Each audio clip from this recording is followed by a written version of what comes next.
وہ جس طرح نوٹ لے کے لوگ اٹھتے ہیں محفلوں میں یوں کر کے پھینکتے، آپ کیا ثابت کرنا چاہتے ہیں؟ یہ تو ذکر رسول ہے۔ اور پھر وہ 5 7 10 بندے وہ اس طرح گھیرا کرتے ہیں نعت خواں کا کہ کسی دوسرے کو نظر بھی نہیں آنے دیتے۔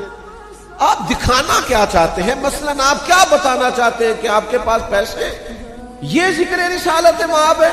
اور پھر مجھے بتلائیے جس محفل میں آپ یوں 5000 10,000 اور 20,000 لٹا رہے ہیں، اس محفل میں اگر ایک غریب وہ بیٹھا ہو جس کا صبح بجلی کا بل بھی جمع ہونے کے اس کے پاس پیسے نہ ہو تو اس کے دل پہ کیا گزرتی ہوگی؟ یہ آپ محفل کر رہے ہیں، یہ ذکر رسول کا ادب ہے؟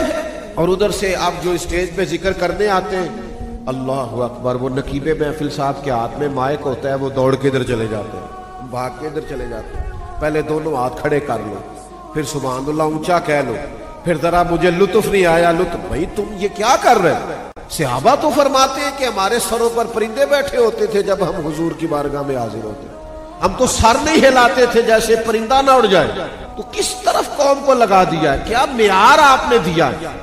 یہ لب و لہجہ ہے؟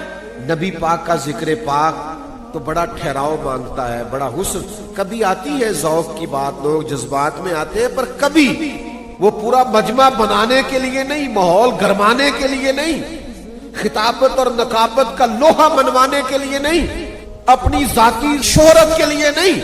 حضور کا ذکر پاک ادب، احترام، خوبصورت جملہ جو شایان شان تو خیر کوئی بھی نہیں ہم جملہ ادا کر سکتے، لیکن کم از کم اس بارگاہ کے آداب کے مطابق تو ہو۔ یہ حضور کا ذکر ہے، اس کے آداب ہیں، اس کا ایک رنگ ہے، ان آداب کا خیال کیجیے۔